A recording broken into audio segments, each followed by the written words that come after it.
Hello everyone and welcome to Basic Bioinformatics Web Workshop. Today we are having lecture 1 and it's all about the presentation of web tools and the navigation through databases. My name is Dominik Stuhlmacher and let's get right into it.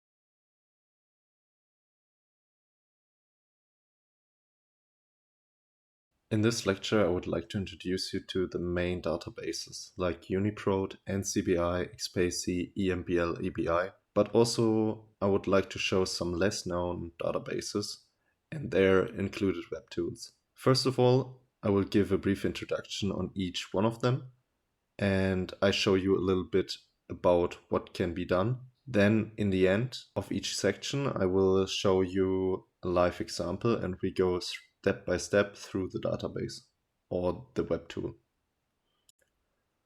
Okay, let's start with our first database, UniProt. UniProt stands for Universal Protein Resource and represents a cohesive protein sequence database that provides information on functions, structure, interaction, and evolutionary aspects of proteins. So it's focused on protein sequences. UniProt is the product of a collaboration between the European Bioinformatics Institute EBI and the Swiss Institute of Bioinformatics SIB, as well as the Protein Information Resource PIR.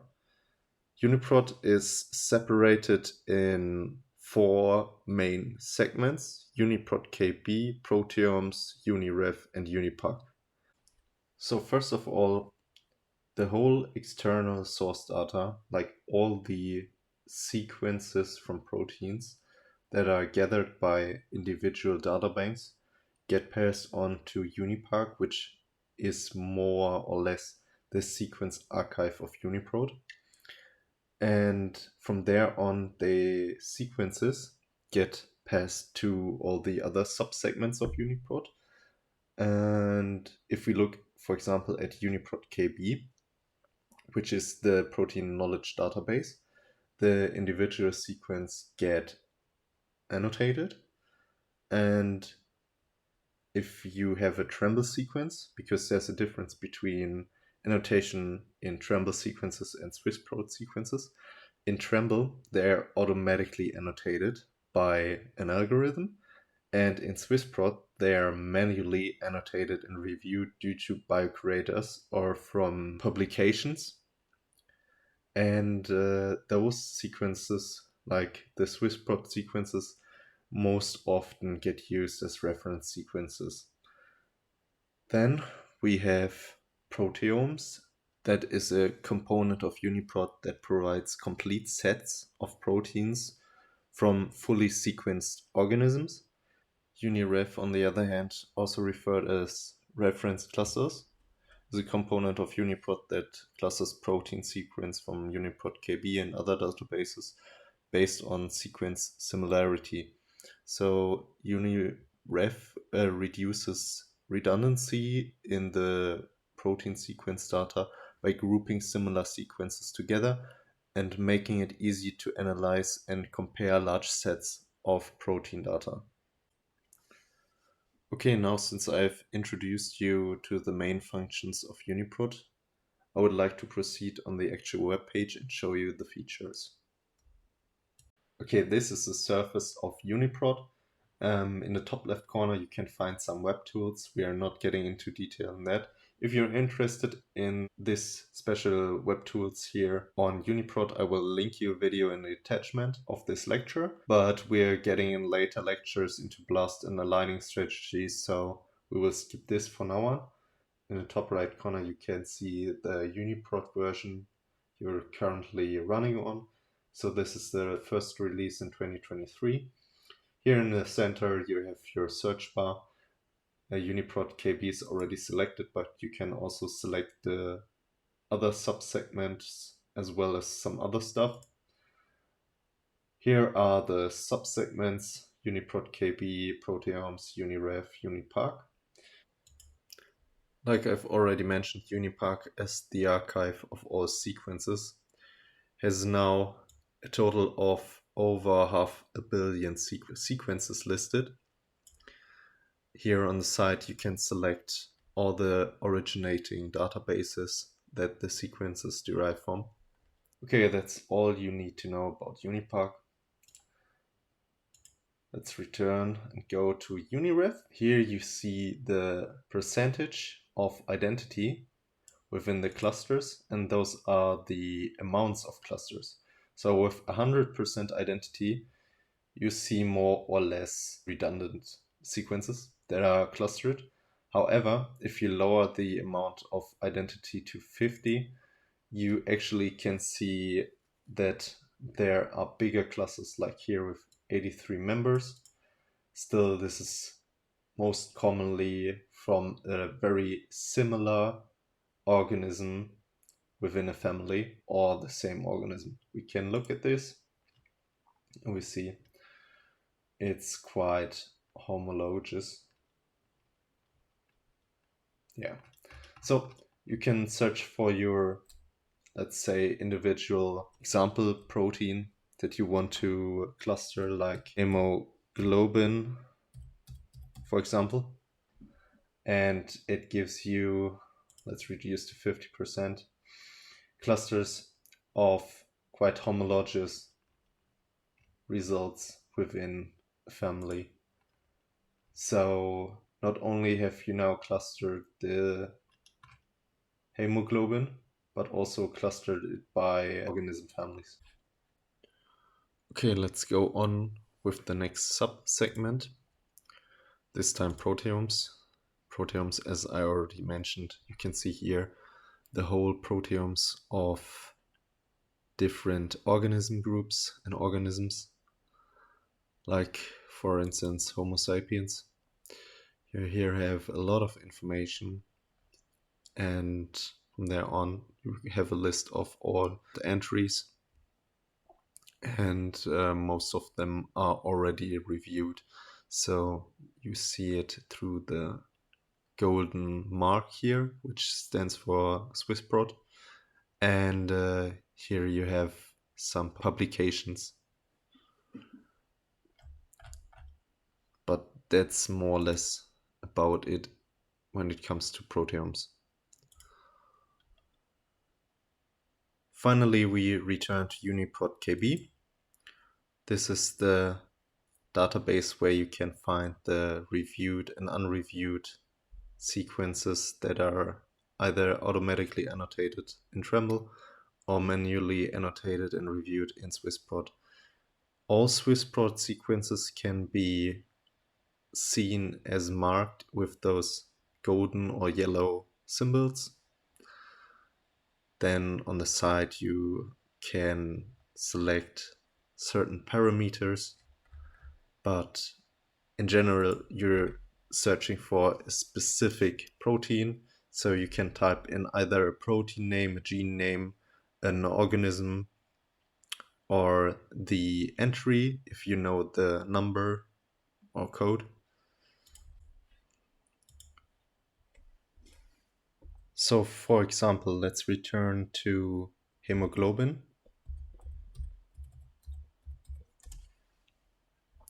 Now we can select the hemoglobin we're looking for, or we could specify it in our search. For instance, we're looking at the beta subunit right now. On the side you have a lot of different options that you can select from regarding the information that you're searching for. If you don't select anything here or in this area, you can just scroll through everything, and as you can see, there are various types of information. If you want to get further into the division of those information and need for more information where you can find what, then I will link you another video in the attachment of this lecture. But to be honest, it would consume a lot of time, as you can see, to describe everything in detail. What we're most of the time looking for is actually not the individual information here, but it is mostly the sequence itself, so the amino acid sequence. And you can find it in history, and then go on to the FASTA format, and then you have the amino acid sequence that you're searching for that is representing the protein.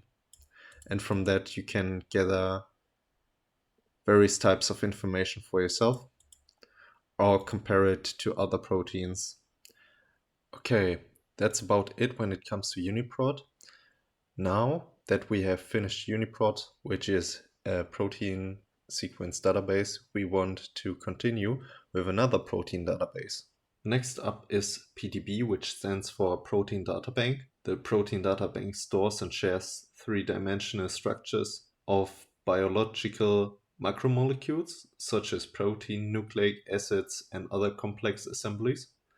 The data in the PDB can be used to study protein-ligand interactions, protein-protein interactions, and the mechanisms of enzymatic reactions, among other applications. The databank contains around 200,000 structures of biological macromolecules determined by using experimental techniques such as X-ray crystallography, nuclear magnetic resonance spectroscopy, and cryo-electron microscopy. There are 4 different versions of PDB. First up is PDB-E, the European version of PDB, RCSB PDB, the American version of PDB, WW PDB, the international version of PDB, and PDBJ, which is the Japanese PDB or Asian PDB. They all hold the same entries. However, they differ in the available tools on their web page and also in the layout of the web page. Okay, let's proceed on the actual web page. As you can see, this is the American version of the PDB. There are quite some differences when you compare it to the worldwide PDB, as well as PDBJ or PDBE. Here you have some other tools. It's quite simplistic. Here you have different languages. Maybe this is interesting for my Asian viewers. And here is everything quite filled with text. However, as I already mentioned, all the entries are the same in all different PDBE versions, and each structure within the PDB has a 4-digit alphanumeric identification code. The code is unique in every single structure, and it is not just for every protein. So the same protein can have different models, and those models have their unique 4-digit alphanumeric identification code, which is also referred as the PDB ID. Let's return to our prior example and search for hemoglobin. Okay, as you can see, you have all the different PDB IDs, and we just choose maybe the first one. First of all, you can see a summary, which is this whole area here. Beside the PDB ID, the summary shows the name of the protein that is displayed, the method of visualization, the author or the person who published the structure, as well as the resolution. The resolution is, for instance, here. Oopsie. And this is the method. The resolution is a quality standard of the data. It gives an identification of how detailed the data was recovered, on which basis the model is assembled. The lower the resolution in Armstrong, the higher is the value of the model. So a 4 Armstrong structure has a lower resolution than a 2 Armstrong structure. Beside the resolution, the model is evaluated through a validation score. As you can see in the slider graphic, the validation score displays the following matrix depending on the method of visualization. R3, this is a cross-validation of goodness of fit between the model and the experimental diffraction data not used for refinement. The clash score is the number of 2 close contacts in an entry normalized by 1,000 atoms.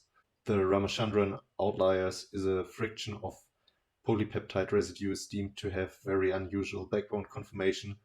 Sidechain outliers, the friction of polypeptide residues in non-rotametric sidechain conformations.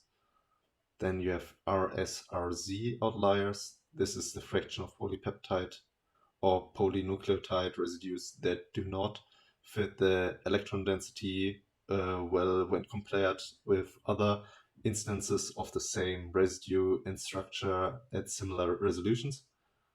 This is also just applicable to crystallographic structures. And RNA backbone. This is not displayed here, but sometimes there is a metric that's called RNA backbone. And this is the average score over all RNA nucleotides in the entry indicating the quality of the observed RNA backbone conformation. You have a different here within the colored and the transparent slider. The colored slider shows the percentile relative to all structures that are modeled by the same method. For instance, X-ray crystallography. The transparent slider shows the percentile relative to all structures that are modeled with the same method as well as the same resolution. So the optimal model would be around here with all their sliders. You can also see that there is a part that shows the macromolecule. The macromolecule section provides just basic information on the polymer that make up the structure of the protein.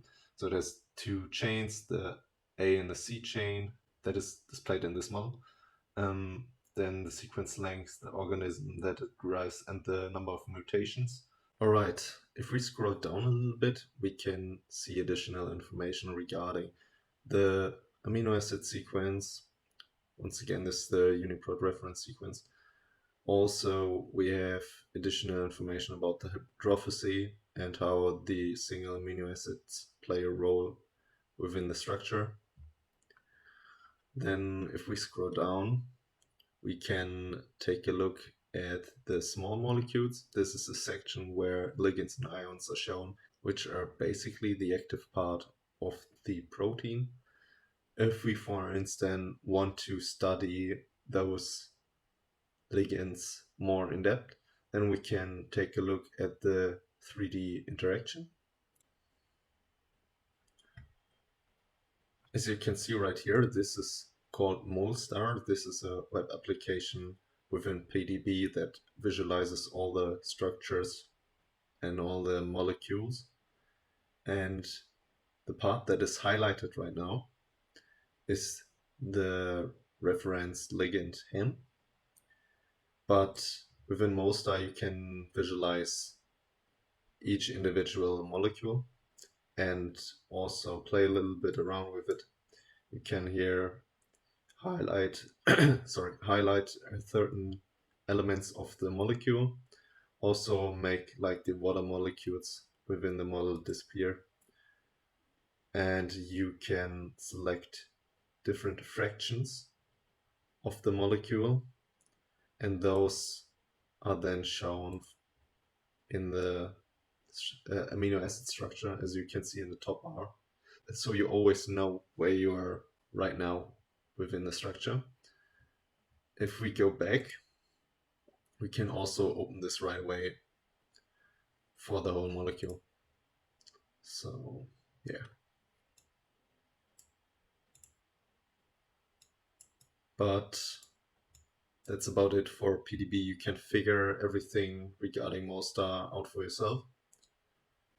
This is more interesting if you are given a certain protein, for example, that you want to research, and then look at different references that are quite alike, and then study the similarities or the differences between those proteins. However, before I would like to go on with the next data bank, I would like to highlight that there is something called PDB 101. And in PDB 101, you have access to certain training material that is quite helpful if you're new to the topic of crystallography or molecular structures in general. Here you have different training courses that you can watch. Those are basically tutorials just like the one I'm giving right now. And those are whole series of videos or training sets. Also, you once again have a guide for PDB. Here on the side, you can click certain topics that might be of interest. As well, you find videos here, which are quite basic. So if you're really, really new to molecular science or structures, then you can find some information material here. Also, if you're interested in crystallography and protein structures, I can recommend the lecture series Basic of Biomolecular Crystallography by Dr. Andrea Thorn. She also has a web series on her YouTube account that I will link in the supplementary. So that's about it for PDB. We will move on to our next data bank. The next webpage will be XPACY. XPACY stands for Expert Protein Analysis System, and it was created by the Swiss Institute of Bioinformatics in August 1993. So while I'm recording this webpage is almost 30 years old. Back then it was the first public life science website, and it was among the very first 150 websites within the World Wide Web. Currently, there are more than 200 resources available within XPACY, which are derived from 14 subordinate resources. Those resources include individual databases and web applications. They cover a wide range of fields in life science and biomedical research, including genomics, proteomics, structural biology, evolution, phylogeny, systems biology, and medical chemistry. Okay, let's have a really short display of the web page. So this is what XPACY looks like. The interface shows the resources in the center.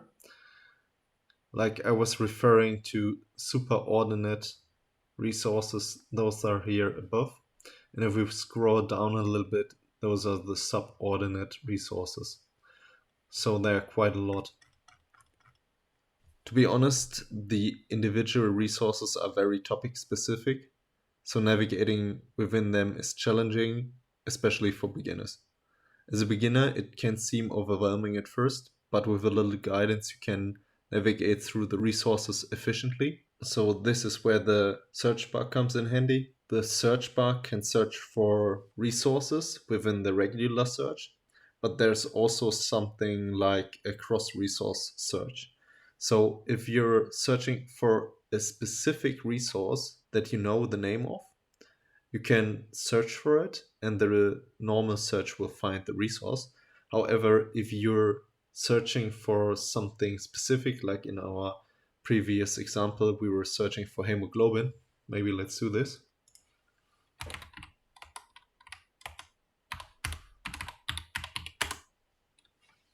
So this is already the cross-resource search, and this would be the regular search. So no resource found for hemoglobin.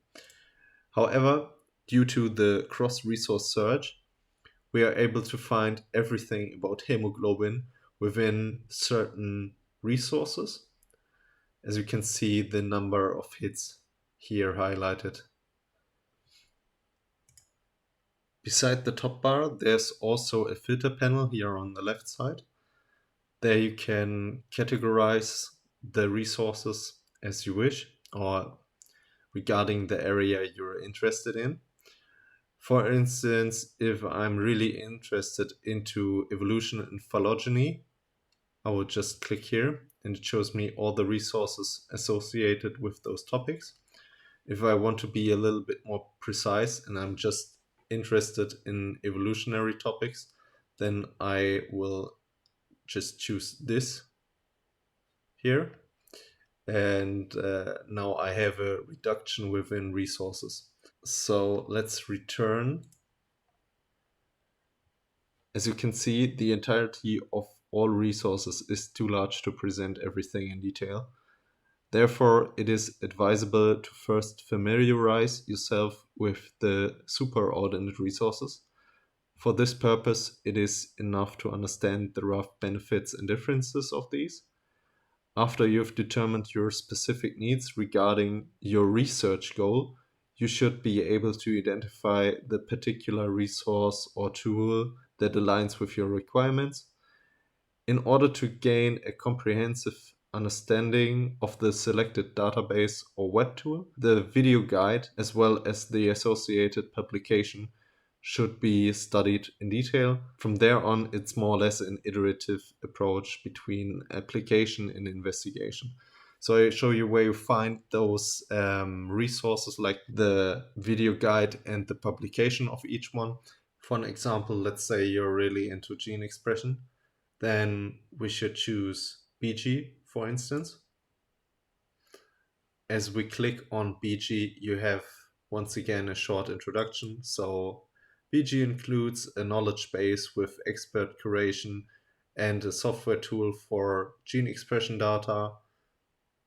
You can read it out for yourself. So here in the top, it shows it's all about genes and genomes and is within the subject of evolution biology. It is as well a database as well as a software tool. And if we click here, we get to the YouTube guide that is provided by XSpaCy. The web tools are not exactly on the XSpaCy webpage, so we make a transition to the XSpaCy BG page. So we click this button, and now we're on the bg.org. Sometimes the URL also includes something like XSpaCy or SIB. However, we can search for something specific here, or if we know we're searching for human gene expression, then we just select the species. But this is a more general example, so you find most of the time your publications somewhere here. So BG publication, and this is where you can, beside the video guide, find further information regarding this one resource. You can do this for almost every single resource within XSpaCy. So this is how you would proceed if you're researching a single resource. All right, let's move on to our next database. Now I would like to introduce to you NCBI. NCBI stands for National Center of Biotechnology Information, and it is a division of the National Library of Medicine, NLM, located on the campus of the US National Institute of Health, NIH. Its website hosts a leading source for public biomedical databases, software tools for analyzing molecular and genomic data, and research in computational biology. Today, NCBI creates and maintains over 40 integrated databases for the medical and scientific communities as well as the general public. There are over 3 million visitors daily on this website. NCBI was established in November of 1988 through the efforts of former Senator Pepper as a chairman of the House Committee on Aging. He introduced his new bill to establish NCBI, stating that the center would deal with nothing less than the mystery of human life and the unfolding scroll of knowledge seeking to penetrate that mystery which is life itself. The Act established the following responsibilities. First, to design, develop, implement, and manage automated systems for the collection, storage, retrieval, and analysis of knowledge concerning human molecular biology, chemistry, and genetics. Second, to perform research into advanced methods of computer-based information processing capable to represent and analyze the vast number of biological important molecules and compounds. Third, to enable persons engaging in biotechnology research and medical care to use those developed systems. And fourth, to coordinate as much as practical efforts to gather biotechnology information on an international basis. Milestones during those 35 years have been the implementation of BLAST in 1990, the efforts within the Human Genome Project, the implementation of PubMed or PubChem. Since I've introduced UniProt and PDB as databases for protein properties, I will display NCBI mainly as a database for genomic data and properties, even though NCBI is much more than just its genomic component. If there are further interest at this point, I would recommend to extract further information from the attached sources within the supplementary. So this is what the NCBI interface looks like. On the top, as usual, we have a search bar that we can specify with this drop-down menu. In here we have already certain tools or the access to databases that we can specify our search with. If you're just generally searching, I would recommend to leave it on all databases. I will show you why later. So here on the left, we have a categorization over all databases and tools. But if you're really unfamiliar with those, I would recommend you go to all resources. Here you have a list of all individual resources. So you can read the description first, and then if you click on it, you get directed right to the resource. So let's return. If you already know which resource you're looking after, then you go to resource list A to Z. And here you can just choose by the beginning of the word with the alphabetic letter. For example, if we are searching for BLAST, we have it right here. Okay. Within the center, you have 6 brackets. Submit, download, learn, develop, analyze, and research. Analyze lists once again all available tools, so it's a bit redundant if you know what you can find on the left side. Learn gives you access to courses, webinars, tutorials, and documentations. Here you can basically find everything you need to know. Especially with tutorials, you can find videos that explain the most common topics for beginners and intermediate level. So we can find it here. So tutorials, you have a list of videos that you can watch. You can enlist in online webinars and read documentations, everything. Since our focus was to find genes or nucleic acid sequences, we can either choose a databank like GeneBank or just use the search bar. So I would recommend, to be honest, just to go for the search bar. Just like in our prior examples, I would type in hemoglobin and let's see what it results in.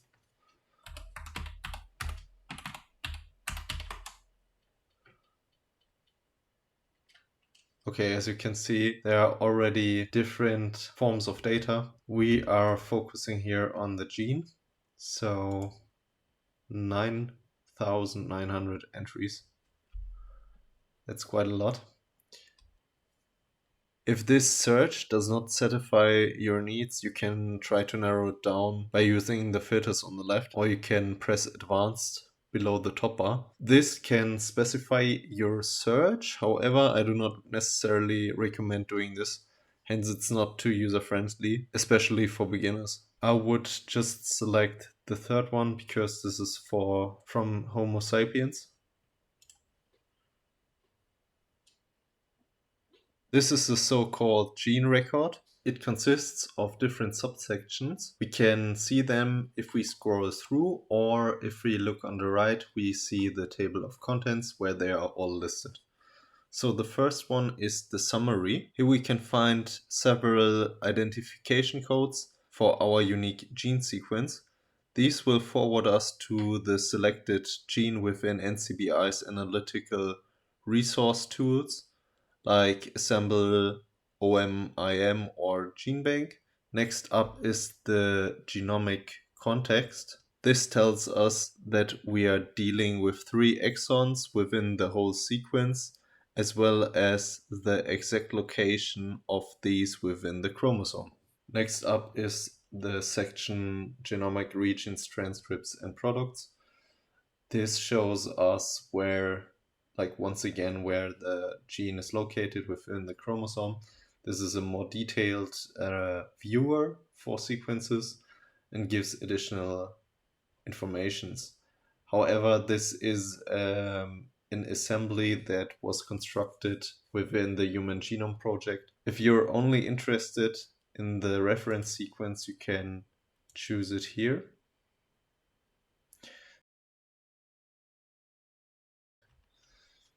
Within the expression section, the graph shows in what area of the body the protein is expressed. If we go further down, bibliography gives you the reference source where your sequence derives from, as well as related articles that have worked with this sequence.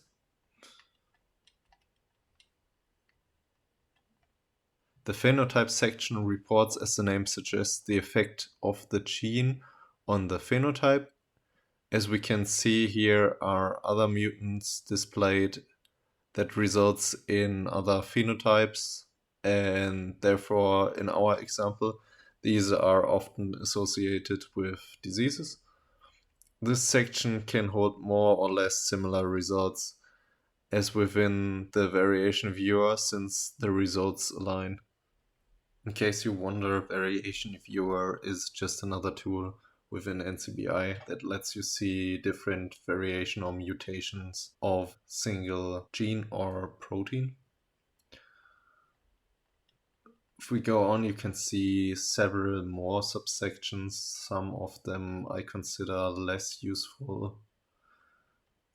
For instance, I've never been into PubChem because it's just not relevant for what I've done, but maybe this is something you can rely on.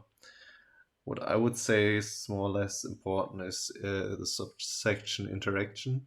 In interactions, we can find a list of proteins that have been shown to interact with our selected gene. This can be important when we research a certain gene. We must know that not just our reference gene influences other genes, but also it can be influenced through a broad number of different genes. In summary, I would say these are the most important pieces of information you can pick up when you're just scrolling through the gene record. However, there's much more to explore, since I was not even going into detail on every specific tool or section within the gene report. Now I will show you how to download the nucleotide sequence, either through download. Then we select gene sequence FASTA and download, but then we will get it in a zip data. This is quite annoying. In my opinion, we go either here to FASTA or GeneBank. Make sure to select your right sequence, so the ref sequence. If you choose this, you get the assembled sequence. It might be the same, but it's not necessarily the same. So GeneBank, to be sure. You can also search directly for this sequence within GeneBank if you know how to access GeneBank, but it's not too hard to find out. Then we go here to FASTA, and we can just copy all this and paste this in a Word document, and then we can use this as a FASTA file.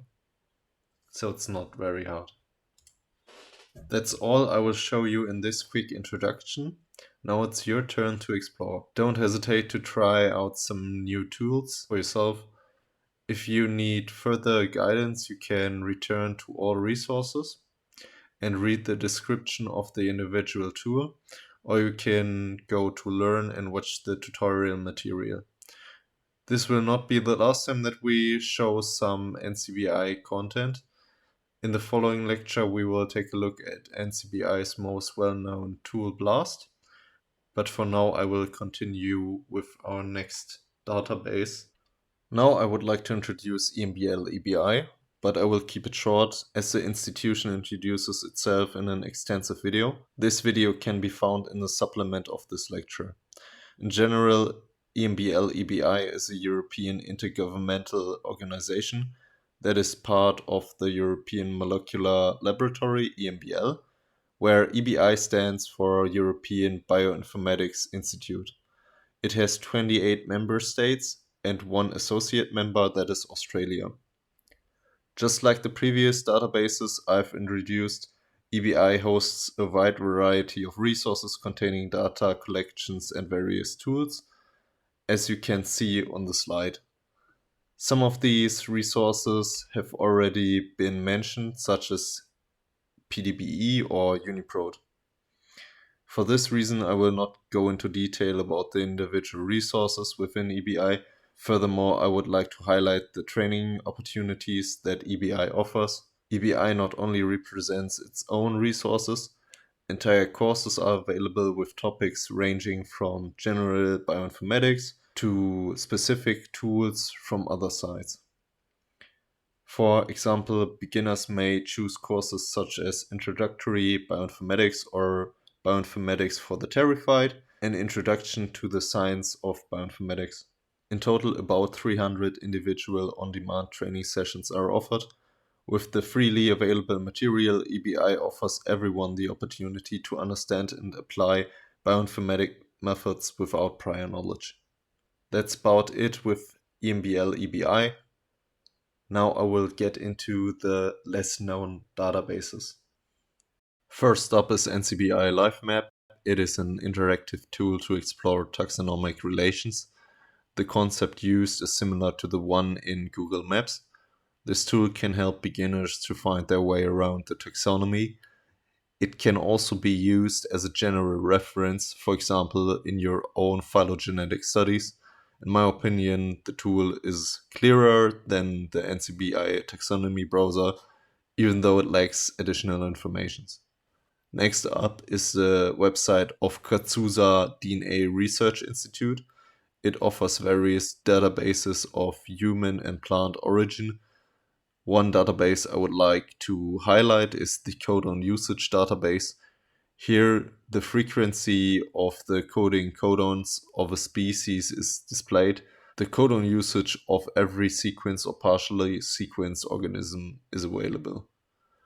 Finally, the Sequence Manipulation Suite version 2 is a collection of tools for generating, formatting, or analyzing short DNA or protein sequences. It is hosted by a scientist at the University of Alberta. If you can't find any suitable tool on the websites that I have mentioned previous, then it might be worthwhile to have a look here.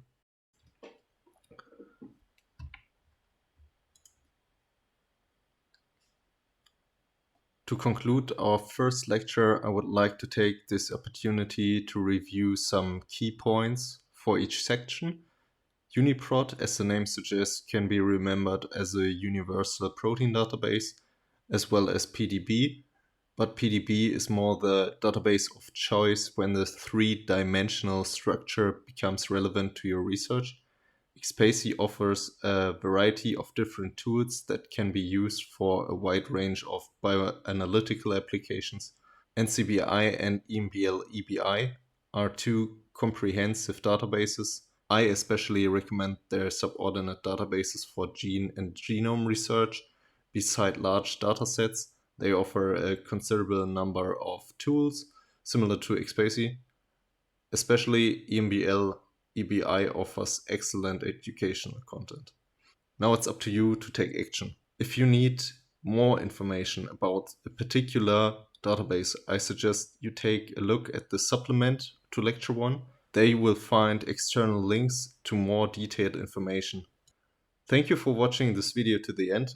I wish you good luck for your next research.